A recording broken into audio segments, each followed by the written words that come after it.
Hey, sweeties, this your girl Candy, and you're watching Sweet Addictions TV. Yes, honey. And y'all, whoa, I'm Child, Patches done the last few videos with me. What was I about to say? And y'all know Cousin Patches. Child, pray for me. But anyway, so this is gonna be, well, at least I think it's gonna be quicker than, I ain't even gonna say it every time I say that, it should be long. But I only have 3 questions for this Sweet Solutions. These are the sweeties who I wrote from the last time and said your questions be read. They still will. Only reason yours aren't being read right now is because I don't know where Whitney did with the your questions, and I delete them off the email once I, respond back to you. So once she gets back over here, hopefully before it should be next Friday, and yours will be answered. Okay, let's get to this. It says, "Hey Candy, my name is Alicia, and I love your show. I'll just jump right into my conflict if you don't mind." Laugh out loud. "I'm 18 years old and I kind of haven't started to really live my own life yet due to having weight problems that I'm currently working on. I've been homeschooled for most of my high school years, but now that I'm feeling ready to start my life, my grandma gets sick, and although I have a big family, I feel kind of trapped. Since about April of this year, I've spent almost every night with my grandma along with my cousin who is 16. Every night both of us camp out on her floor, which is fun for a few nights, but not every night. Don't get me wrong, I love my grandma with all my heart. She's always been there for her family and she loves us. But she can be very difficult to deal with at times and is often cranky. She's 74. She's picky with food and knows how to read you like a book for no reason when she's upset, and she even knows how to make you feel bad or guilty for something you didn't even do. I feel as though it shouldn't be her grandchildren's place to give her 24-hour care, and she hates the thought of an in-home nurse. I think she'll drive her away. I love her very much, and I understand she really can't do much for herself. She has really bad rheumatoid arthritis. But I don't know when she'll be better again, or even if she will get better. Is she right to feel like we can't go anywhere until she's better? Am I wrong for not wanting to give her 24 hours a day and not have my own life? She has 4 children. 2 live near here. Two live near her, my mom and aunt.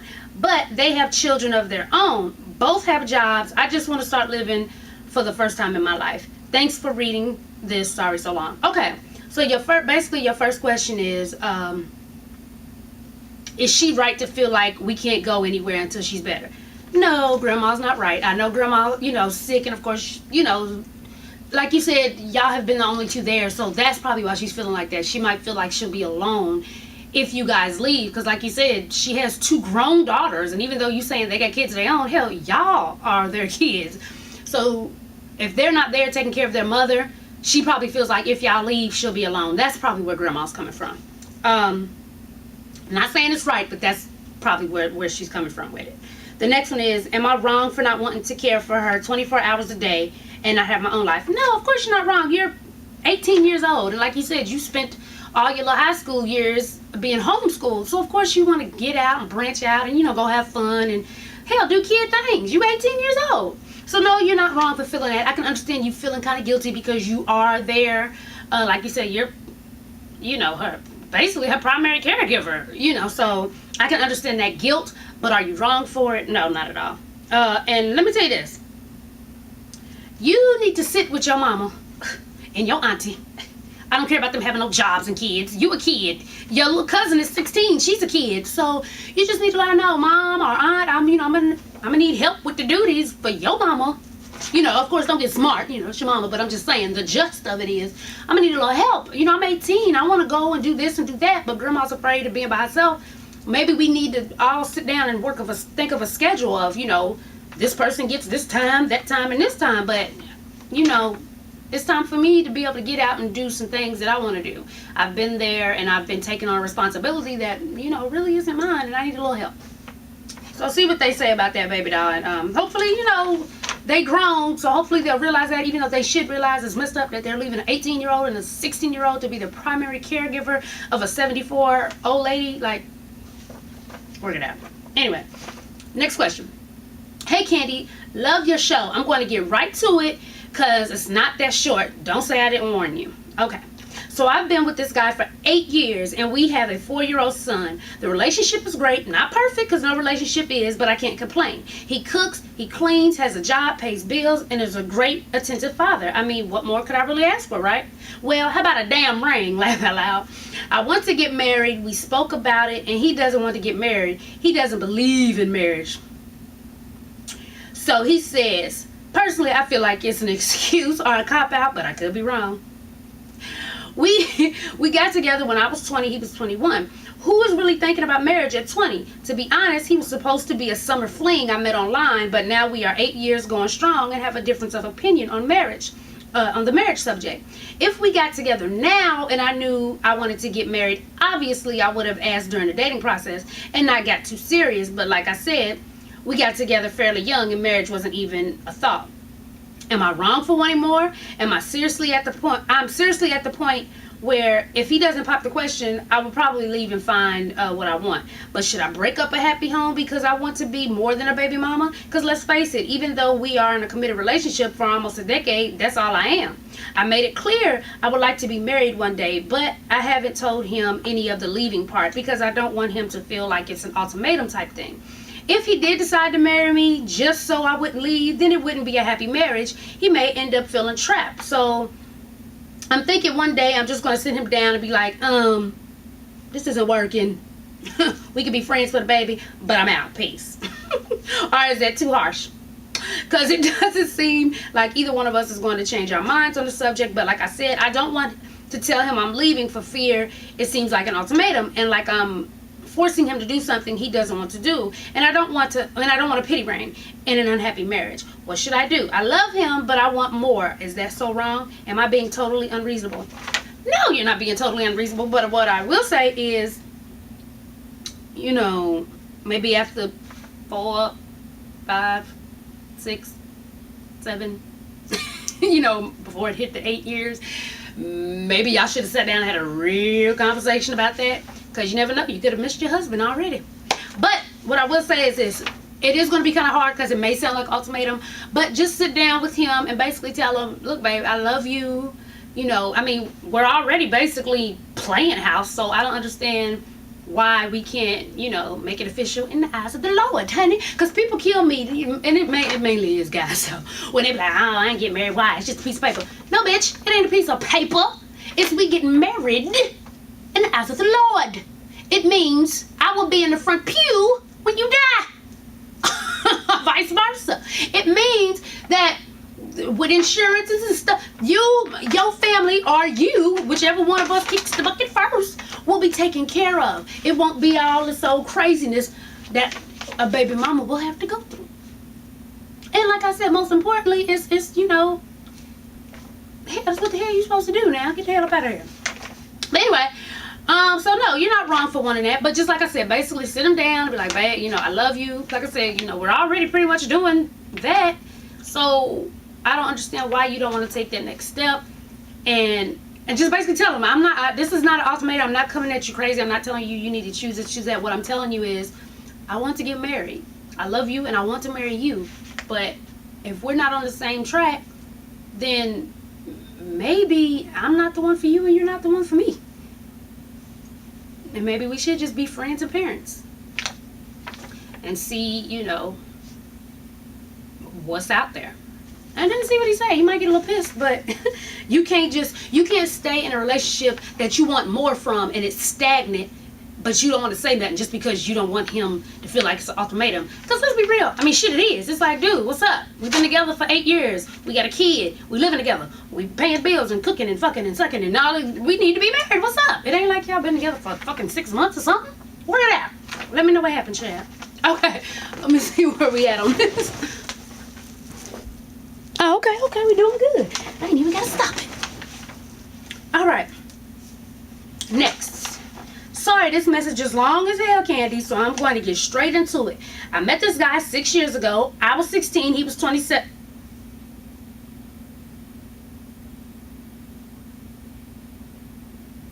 Do I want to keep reading this? Child. When we first met, We've talked on and off for the past 6 years, but it's never been anything steady. I would hope not. You fucking 16, he's 20, damn near 30. I recently met back up with him, and he was telling me how he was afraid to get caught up with me back then because of my age. Oh, how noble of him, raggedy bastard. He also told me about his son and his wife. She's dead. We instantly connected again. So I went over. He cooked for me. I met his son and all of that. We also had sex. Great. But I started crying during because I started thinking about some things that happened to me back in 2009. But that's another story. Anyway, talked about it and everything was all good again. Meanwhile, he asked me was I ready to take him off the market. But I never answered because I wasn't ready to be in a relationship at that point. So I went home and the next morning, and everything just felt weird at the time. I suffered from chronic depression due to what I went through in the past, but I'm way better now. I told him what I was feeling, which was basically I wanted to hurt myself. So he talked me through it, but I still felt weird. About a week later, everything went downhill. I became even more depressed and he stopped talking to me. He just ignored me anytime I would text him, maybe sending me 1 or 2 texts back. So I stopped texting him. About 3 weeks later, he wrote me, so we started talking once again. All he kept talking about was me coming over, but I had to work. A week later, we stopped talking because he started ignoring me again. Okay, fast forward a month later, I wrote him saying I missed him.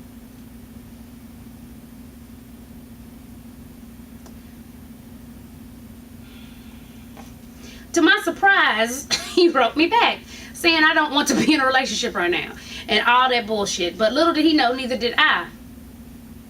So we agreed to just make it a sex thing. Anyway, so this is where we are now. I went over his place again. We had sex. He took me back to my car the next morning. Everything was great, but I, unfortunately, am in love with him. Duh. I want to leave him alone and move on, but I keep thinking about how things would be if we tried to build something together. But I don't think that's what he wants. So I need to know, should I just leave him alone, talk to him about how I feel, or what? I really need some advice, please, and thank you, Candy. P.S. I also told him I wanted to talk to him face to face, so I hope you can answer my question before I do so. Thanks again. By the way, love the show. I'm glad you love the show, baby, but listen, first off, that's old dirty son of a bitch. Anyway, because you was fucking 16. What did you say, 16? Yeah, 16 and he was 27. That's a dirty bastard. Old dirty hairy motherfucker. His name probably Larry or Harry or some shit like that. Just dirty motherfucker. But, so he nasty anyway. Then, once y'all reconnected 6 years later, which, okay, at least now you fucking somewhat grown. You in your damn 20s, child. But, whatever happened to you back when, that's what I'm going to touch on right now. Because even though you didn't tell me what happened, whatever it is fucking with you. And even though you say you're doing better, the crying during the sexual intercourse, which kind of lets me know kind of somewhat, you know, what happened. The crying during intercourse, the deep depression because he's not talking to you. So you still have, you still have some things you need to work out. So me, honestly, I wouldn't even tell you to try to pursue anything with no dirty ass Harry Larry. Or anybody else for that matter right now, because you need to work on you. You need to figure out what's going on. Even though you feel like you're doing better, and you probably are, you may be doing better, but you still got some stuff to work on. So before I go into the main stuff you asked me, my main advice, to work on you before you try to jump off into it with old dirty Harry Larry over here or anybody else. Try to work on getting yourself together, okay? That's my main advice, but I'm going to go ahead and answer your questions, Chad. So you said, do you need to leave him alone? Yes. When you said should you leave him alone, the reason why I'm saying yes is because basically if you notice from what you wrote to me anyway, first he wanted to be in a relationship with you. You went over, he cooked for you, you met the baby, you knocked him off, he took you home. Then when he called or you called him, that's when he kind of found out you had some issues. So when you told him you felt like hurting yourself and this, and you may have talked to him, he pretty much seen, oh, okay, this is some shit I'm not trying to sign up for. So that's why he started ignoring you. He didn't want to deal with whatever baggage you were bringing into the relationship. So that's why he backed off. And then once he kept ignoring you and you kept coming back, he's an older cat. So he knew, boom, I gotta I got her. So that's when he hit you with the I don't want a relationship, when you hit him with I miss you. And once you wrote back, after he told you that, he knew he had you. So he knew, okay, well, this is a pretty little young thing that I can knock off. And that's exactly what he's doing right now. And with you being, young and in your feelings, you went there, you caught feelings.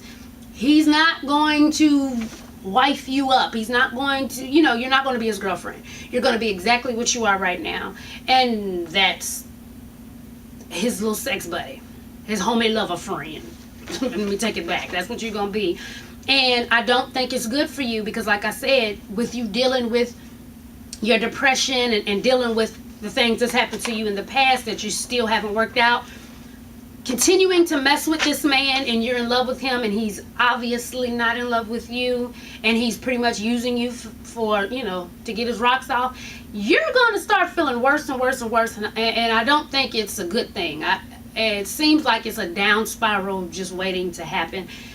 So you can talk to him face to face all you want. If you want to ask him about being together, you can, but I can pretty much guarantee you that ain't gonna happen.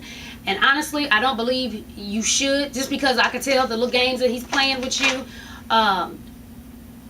It won't be good for you. It's not going to help in your situation. You know what I'm saying? So if I were you, I'd leave that alone. Delete the phone number. Block that nigga on Facebook. That's when shit get real. When you get blocked on Facebook, that's when shit get real. So do all that. But leave that man alone, honey. Try to work on you. Get yourself together because, that's just a disaster waiting to happen, baby doll. So anyway, sweeties, that was my quick sweet solutions. What I'm going to do is, because I want to try to start doing sweet solutions every Friday. I said try hookers, so if Friday come and it ain't up, don't come writing me. But so that's what I'm gonna do. Even if I can't do the 35-minute sweet solutions, I at least want to try to get 2 to 3 questions where I can at least get something up, keep it moving, honey. But let me get these shout outs real quick. I think I only have 2. I want to shout out Raphael Dillon. It was his birthday the other day. Happy birthday, baby. And then I think there's one more person. Where's it at? It is Marco Barrel. I believe I'm saying that right. Marco was like, I'm still waiting on my shout out, but I still love you. So shout out to him. And I do believe, are those the only ones I have? I think so. Who's this? I can't remember if I did this or not. So shout out to Miss Willis. Twitter _IRocks. It was her birthday on the 5th. Shout out to you, Chad. I can't remember if I did it or not, but yeah. So I'm gonna be in Miami Friday. I can't wait for the sweeties who wanted to meet up with me. We will be going to the drag show. Is called Lips Friday night, so that's where I'll be if you want to come say hello. And Chanel's baby shower for the sweeties was like, I want to go to the baby shower. She actually said y'all can come as long as y'all bring a gift. So pick up some Similac or a pack of diapers or something and come on out, honey. And also, like I said, the sweet and greet, I guess, is on. I had a lot of people tell me they want to go ahead and do it. Like I said, it won't be like the last sweet and greets where I, did, because like I said, Chad, that was a lot of fucking money. And, I got 2 kids now instead of 1, so. Yeah. But, somebody told me, that was like, well, Candy, if they wanted, maybe you should set up a donation thing, but I don't know. If y'all want to, let me know. If so, I'll put up a little donation thing in my Jiggabob, and if we get up to, how much, at least half of it, then I'll put the other half in there, and we can do it that way. But if not, the plan still stands. It's the first weekend of September, so Friday. Let me know if y'all want to do Six Flags or bowling, because I know maybe Six Flags may be a little pricey for some. So either Six Flags or bowling, I'm cool with either one. And then Saturday, I'll find a place where, everybody can come and get their eat on, honey. And just have a good time and laugh and joke. And I'll have, I'm going to try to have one of my camera guys out to tape the whole thing. We're going to work it on out, baby. So, let me get on out of here. As always, thanks for watching. And tell a friend to tell a friend to tell a mother-sucking friend, baby, to subscribe. And follow your girl on Twitter. Yes, honey. And make sure to Facebook friend me. And follow your girl on Instagram. Yes, indeed. All the links are at the bottom. And make sure to go get your SATV t-shirt like this one. See what it say? It says, you just disrespectful. Because sometimes people are just disrespectful, honey. Like this, like Larry Harry ass, But make sure to hit all the links at the bottom. And what else I was going to tell you? Oh, there's so many people that keep sending me friend requests on my regular Facebook page. I can't accept anymore. That's why I put the link to my my second Facebook page, which is Candy SATV. I post the same things on both pages, so you won't be missing nothing. So if you're waiting on me to accept you, I can't. So just go to my other page, which is in the bottom, the link, and press the like button, honey, and I got you. All right, well, let me get up out of here. I'm out. Peace.